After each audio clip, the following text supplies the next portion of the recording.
This video is going to briefly introduce some approaches to decision making seen within a perspective of cognitive science. So, in many of my videos, I talk about the idea of a black box model. So the idea is that our brain or our complicated behavior could be thought of as a black box, which is difficult to peer inside. But what you can observe is various inputs, and you can also observe the outputs. And our task as cognitive scientists is to figure out what is going on inside the black box. Now, what we can do is have a look at that in a couple of different specific scenarios in decision making, for example. So what we could do is we could look at a delayed choice task. In delayed choice tasks, typically you are presented with a couple of different options. Now, this could be money, it could be cookies, it could be whatever you like.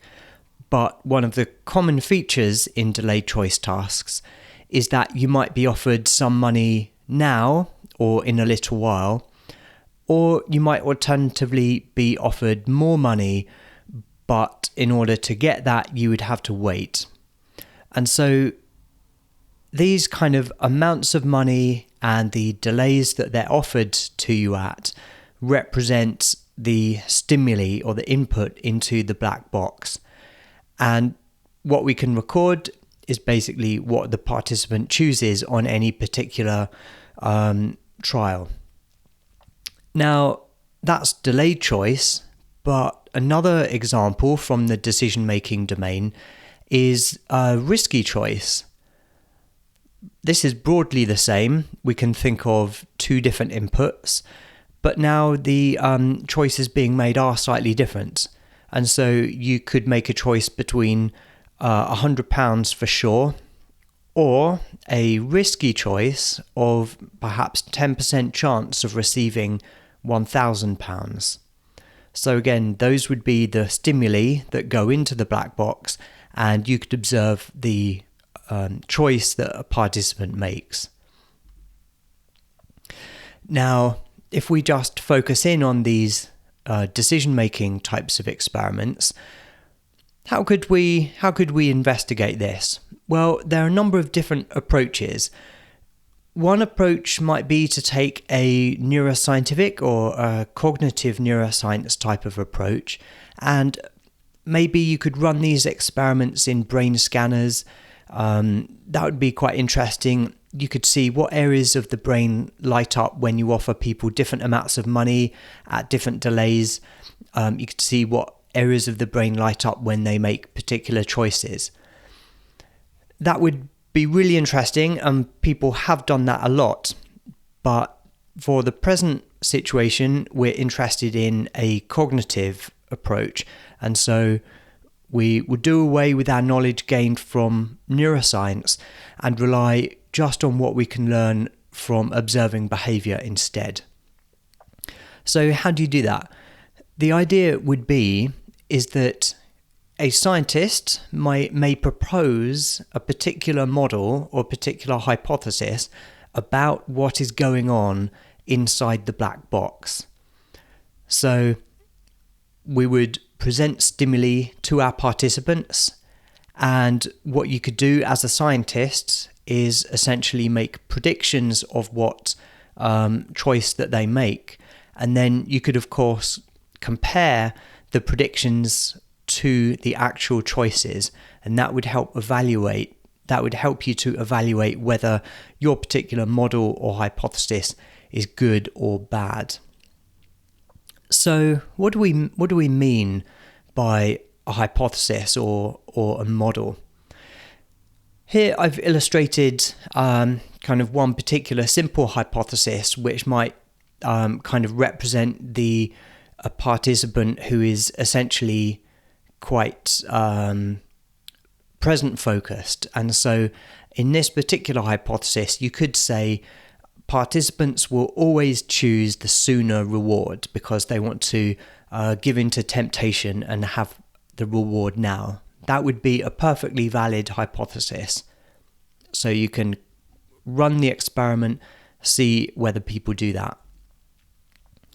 You could alternatively present a completely different hypothesis or an alternative idea, which is to propose, well, maybe people are actually really virtuous, and rather than giving into the temptation of a small amount of money now, perhaps what they would like to do is wait for larger rewards in the future. So these obviously represent two extremes of a range of many hypotheses that you could do. So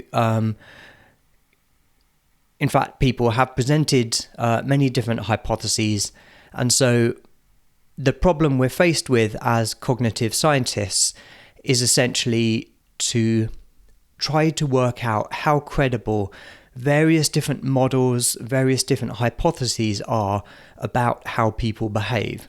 And the basic approach is you present people with various stimuli, in this case, various choices, and you would make predictions from your hypothesis about what they would do, and then you observe what choices they actually make. And by doing that, that will help you to evaluate which of these models or hypotheses is doing better than others. So just to try to make that a bit more tangible, you could imagine a table of results that you might get from an experiment. And in this example, I'll just give you a few rows from a few trials. This is completely made up data just to demonstrate the point. But you could imagine a risky choice in this case, where the participants are asked many times, would you prefer a certain percent of getting a certain amount of money? So this would be your first choice. Or would you prefer a certain percent chance of getting a different amount of money? And the reason why I've put kind of symbols in here is because over many trials, what you as an experimenter might do is to manipulate the probabilities of the rewards and the amounts of rewards in order to kind of hone in on exactly what people are doing.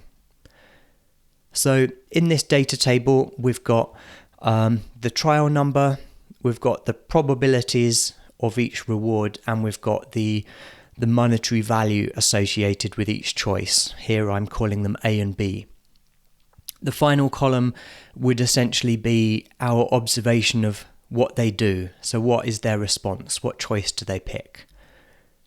Now, I won't go through every row here, but the basic idea in this table is it represents a risky choice experiment where people are choosing between either £100 for sure, so that's choice A, or they have a risky choice, and the risky choice is always worth £1,000. But what you can see is over the 5 example trials I've got here, what we're doing is we're experimentally manipulating the probability of the participant getting that reward. So if they had to choose between £100 for sure or 1% chance of winning 1,000, we can see that this made-up participant would choose choice A. They would go for the £100. Now we can see that they also do that if there was a 5% chance of winning £1,000. However, what we might find is that when we offer them a 10% chance of winning £1,000, it is possible that at this point they are indifferent, and you might measure that by a multiple number of trials asking them the same question. For example, sometimes they might choose they might choose A, the safe choice, or B, the risky choice. And of course, when we make the probability of winning even higher, so down in the 5th trial here, would you prefer £100 for sure, or would you prefer 50% chance of 1,000? then this particular made-up participant wants choice B, the risky choice.